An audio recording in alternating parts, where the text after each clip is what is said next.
Welcome to another episode of Productivity Game Insights. I recently read the book Originals by author Adam Grant. Adam starts up the book by explaining that there are two routes to achievement: conformity or originality. Conformity means following the crowd down a conventional path and maintaining the status quo. Originality is taking the road less traveled, championing a set of novel ideas that go against the grain but ultimately make things better. It's okay to simply conform, but if you want to be a leader, if you want to leave this world better than you found it, you need to find a way to be original. But you may think, I'm not the creative type, or I just don't have the guts to go against the grain. But Adam says, after spending years studying them and interacting with them, originals that is, I'm struck that their inner experiences are not any different from our own.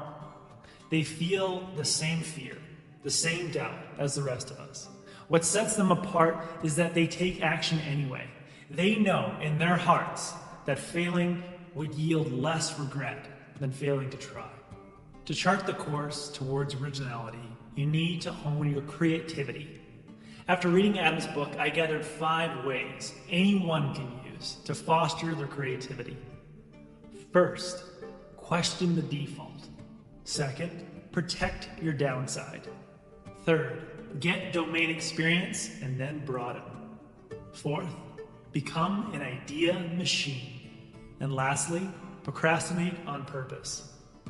An economist named Michael Hausman looked over data of 30,000 customer service agents in a call center, and he found something peculiar. He found that the customer agents who used the web browsers, Firefox and Chrome, were much more likely to have increased job satisfaction, to have better customer satisfaction, and to stay in their jobs longer, as well as miss fewer days of work. How is it possible that a browser selection would be an indication of increased job performance and increased job satisfaction? Well, it turns out that if you're a Chrome user or you're a Firefox user, then you're naturally going away from the default. You see, when you get a Windows PC or when you get a MacBook, you're given a browser by default. Windows is the Explorer. For Mac, it's Safari. The simple act of not accepting the default browser was an indication for how they approach their work in general. Adam says that the hallmark of originality is rejecting the default and exploring whether a better option exists. I've spent more than a decade studying this, and it turns out to be far less difficult than I expected. The starting point is curiosity, pondering why the default exists in the first place. Adam says that when you remember that the rules and systems were created by people, it becomes clear that they're not set in stone, and you begin to consider how they can be improved. The second step to finding your creative and original self is protecting your downside. Now, what do you think of when I say the word entrepreneur? Well, personally, when I first encountered entrepreneurs, I thought they were rebellious risk takers, going against the grain, really standing out. It's either they made it or they busted. In fact, the word entrepreneur literally means bearer of risk. So it's not uncommon to think this way. So what do you think the results were of a 14-year study that compared 5,000 entrepreneurs, some of which were risk takers and some of which were risk adverse? Who is more successful in the end? Those who were risk adverse or those who put it all on the line? Well, the study showed that the entrepreneurs who kept their day jobs, who protected their downside, had 33% lower odds of failure than those who quit their day jobs. Some of the most successful entrepreneurs in history have elected to play it safe and keep their jobs as they pursue their original ideas. Bill Gates, for example, you may think of him for being famous for dropping out of Harvard to start Microsoft. But Adam says that when Gates sold a new software program as a sophomore, he waited an entire year before leaving school. Even then, he didn't drop out, but balanced his risk portfolio by applying for a leave of absence that was formally approved by the university and having his parents bankroll him. Google founders had a solid search algorithm in 1996, but they didn't leave their graduate studies at Stanford until 1998. They said, "We almost didn't start Google because we were too worried about dropping out of our PhD program." Henry Ford stayed working for Thomas Edison for 2 years after making the carburetor, an invention that should have propelled him to start a business, but he remained cautious. Why were these so-called risk-takers so risk-averse? Their advantage came from having psychological insurance, giving them permission to be wild and original in one part of their life, while having a solid fallback plan in case their ideas didn't work out. Adam says that we should embrace danger in one area and exercise caution in another. He says if you're about to bet aggressively in blackjack, you might drive below the speed limit on your way to the casino. I allow myself to be creative by needing less. I'm satisfied with just a laptop, some books, a roof over my head, and some money for food. Sure, I may want more, but I don't actually need more. And I accumulate more than enough savings before taking any career leap or pursuing a creative project. I don't have to worry about my financial situation, and this sets my mind free to completely focus on generating something original. Next, you must gain domain expertise, but then learn to broaden your views. The act of being creative is the act of recognizing patterns and combining things in a novel way.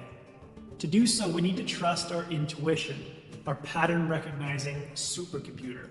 But Nobel Prize winning psychologist Daniel Kahneman and decision expert Gary Klein explained intuitions are only trustworthy when people build up experience, making judgments in a predictable environment.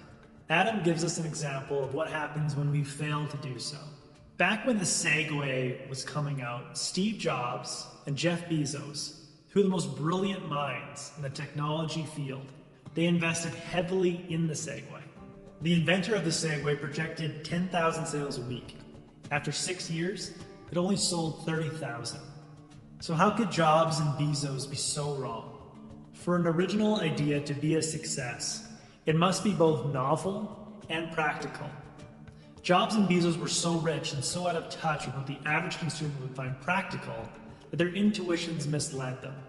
They weren't creators in the transportation space, and therefore they couldn't accurately predict a creative idea. To be creative in a given field, you must have experience trying to create something in that field. Much like the saying, to be in business, you need to be in business, only an interaction with the real landscape can allow you to see creative solutions and opportunities for innovation. But Rice professor Eric Dane says that the more expertise and experience people gain, the more entrenched they become in a particular way of viewing the world. He points to studies showing that expert bridge players struggled more than novices to adapt when the rules were changed, and that expert accountants were worse than novices at applying a new tax law. As we gain creative expertise within the domain, we become prisoners of our prototypes. To combat this, we need to broaden our interests. A recent study comparing every Nobel Prize winning scientist from 1901 to 2005 found that scientists who were engaged in the arts were much more likely to win the Nobel Prize. Drawing and painting made you 7 times more likely to have a creative breakthrough to win a Nobel. Writing plays or short stories made you 12 times more likely to have that creative breakthrough. And performing or dancing made you 22 times more likely to have the creative breakthrough to win a Nobel Prize. One of the best physicists of our time, Richard Feynman, was also a stand-up comedian, a bongo player, a drawer, and a safecracker. Over the last years, I've seen the amount of ideas I can generate go up dramatically, ever since I started cooking, playing the guitar, and writing on a regular basis. Next, become an idea machine. In the realm of creativity, quantity equals quality. Shakespeare, over the span of 2 decades, produced 37 plays and 154 sonnets. Mozart composed over 600 pieces before he was 35. Einstein wrote papers on general and special relativity that transformed physics, but he also had 248 publications that had minimal impact. Adam says that it's widely assumed that there's a trade-off between quantity and quality. If you want to do better work, you have to do less of it. But this turns out to be false. In fact, when it comes to idea generation, quantity is the most predictable path to quality. It's best to think of yourself like a baseball batter. As Randy Komisar puts it, If I'm hitting 300, I'm a genius. So get in the habit of writing down ideas. I take notes on my phone all day long. Whenever I think of something interesting, I just make a note and continue on with my day. I'll average about 20 notes a day. At the end of the week, I'll review those notes and realize most of them are complete garbage. But there's always at least 5 gems that I can explore and develop during the upcoming week. And the last step to systematically becoming more creative is to procrastinate on purpose. Adam tells a fascinating story about Martin Luther King. Martin Luther King didn't start writing his I Have a Dream speech until 10 p.m. the night before. As he approached the stage, he was still scribbling down edits to his speech. It made Adam wonder, was the act of procrastination the reason why King gave such an original speech? Adam and one of his doctoral students tested this hypothesis. They collected a group of people, they had them learn about a creative task, and then play a game called Minesweeper to procrastinate before actually doing the task. What they found is those who played the game, those who procrastinated on purpose, had a 28% increase in creativity. It turns out that if you're intrinsically motivated to solve a problem, and you start working on that problem, but then take a break, you are much more likely to have creativity because of what is called the Zeigarnik effect. In 1927, Russian psychologist Bluma Zeigarnik demonstrated that people have a better memory for incomplete than complete tasks. Once a task is finished, we stop thinking about it. But when it is interrupted and left undone, it stays active in our minds, thus allowing you to make more lateral connections to different information you encounter throughout the day. Adam says that procrastination may be the enemy of productivity, but it can be a resource for creativity. If you dare to be original and creative, question the default. Remember the call agents who didn't accept the default browser.